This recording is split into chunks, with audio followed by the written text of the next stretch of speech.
bienvenue à un autre conseil d'Émilie, psychoéducatrice. Alors, avec l'approche de la Saint-Valentin qui s'en vient bientôt, je voulais m'adresser à tous les couples. Est-ce que vous savez quelles sont les 3 stratégies les plus gagnantes pour avoir un couple équilibré? Laissez-moi vous expliquer. Le premier, c'est naturellement, on vous en parle souvent, la communication. Il est essentiel d'être capable de bien s'exprimer en couple. Comment on fait ça? En utilisant le « je ». Quand vous avez quelque chose à reprocher à l'amour de votre vie, utilisez le « je ». Faites pas une attaque en disant « tu fais tout le temps ça, j'aime pas ça quand tu fais ça ». Parce que quand on est en mode attaque, avec le doigt et le « tu », la personne se met en mode défense. Ce qu'il veut, c'est défendre son honneur. Ce qu'il veut, c'est se faire écouter, comprendre, être capable de lui prouver à l'autre qu'il est un bon guerrier, que ce soit féminin ou masculin, là. Alors, si vous avez une reproche, dites plutôt « J'aimerais ça que tu passes plus de temps avec moi. Quand tu vas jouer avec tes amis au hockey, j'ai pas de temps de qualité avec toi, puis ça me manque. » Comment votre amoureux pourrait mal réagir à un tel commentaire? Pour faire une belle communication en « je », c'est sûr qu'il faut avoir fait une étude de nos émotions au préalable. Il faut être capable de reconnaître ce qui nous dérange. Si vous êtes fâché, allez fouiller à l'intérieur de vous. Allez voir qu'est-ce qui vous dérange. Souvent, quand on est fâché, c'est parce qu'il y a une émotion d'enfouie à l'intérieur. Est-ce qu'on est plutôt jaloux? Est-ce qu'on est plutôt déçu? Ou triste? C'est rarement fâché, juste fâché qu'on est. Mais socialement, être fâché et être content ou être triste, c'est les 3 émotions qui sont le plus adaptées au social. Les gens sont habitués. Même que triste, c'est pas nécessairement toujours bien reçu. Mais quand on est fâché, ça passe bien. C'est normal, il est fâché, il a le droit.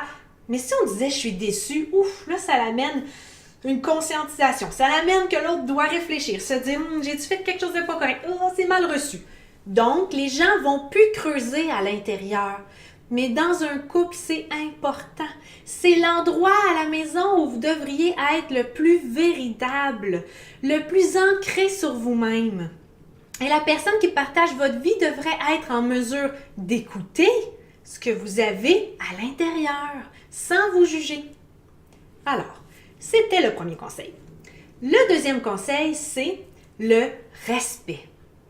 Respectez-vous entre vous. Traitez-vous pas de nom. Commencez pas à entrer les sacres à la maison entre vous, ni avec les enfants, mais là, on parle du couple. Entrez pas non plus les critiques. Faites attention. C'est l'endroit où vous devriez vous sentir le plus à l'aise, que vous devriez être vous-même sans vous sentir jugé, comme j'ai dit dans le conseil numéro 1. Pour ça, vous devez vous dire des petits mots doux. Vous devez vous faire des petits yeux doux. Vous devez vous écouter. Alors, laissez les cellulaires et les médias sociaux et les tablettes et les écrans de côté et passez du temps de qualité ensemble. Sortez les jeux de cartes, sortez les Monopoly, les Scrabble, les n'importe quoi, mais faites un jeu à 2. Pas seul sur son divan le soir pendant que l'autre écoute la télé, ce n'est pas un temps de qualité. Au moins, collez-vous tranquillement dans le divan ensemble en écoutant le film ou en jouant sur votre cellulaire.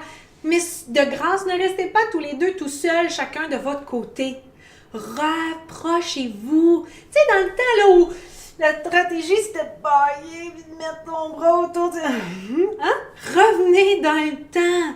Reconquérissez la moitié qui vous a choisi il y a quelque temps. Faites des efforts pour vous respecter et vous donner du temps à 2.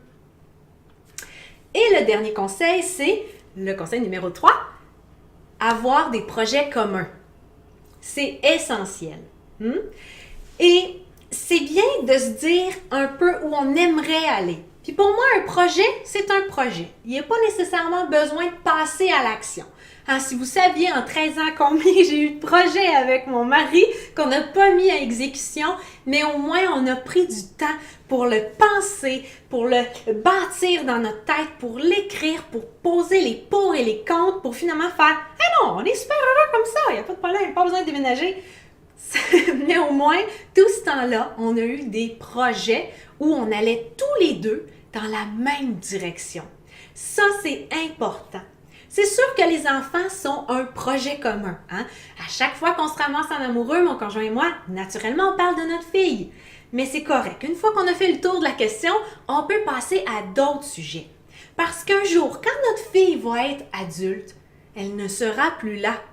Mais mon conjoint et moi allons nous retrouver seuls. Est-ce qu'on va avoir quelque chose à se dire encore?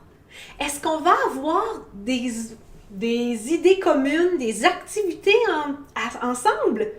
Mais c'est pas en attendant encore dans, je sais pas moi, 12 ans, que je vais être capable dans 12 ans tout à coup de retrouver plein d'attention et d'activités à faire agréables avec mon conjoint? Non, c'est pas dans 12 ans que c'est le temps. C'est maintenant pour dans 12 ans, quand on va se retrouver ensemble tous les deux. C'est maintenant que c'est le temps.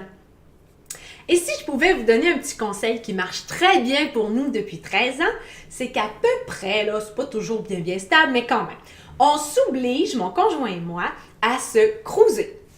Vous avez bien compris. C'est légal, on est en couple, on se cruise ensemble, et ça fait toujours du bien de se sentir belle et beau pour celui qu'on aime. Comment on fait ça? Une fois à peu près aux 2 mois, on prend une gardienne et on sort au restaurant.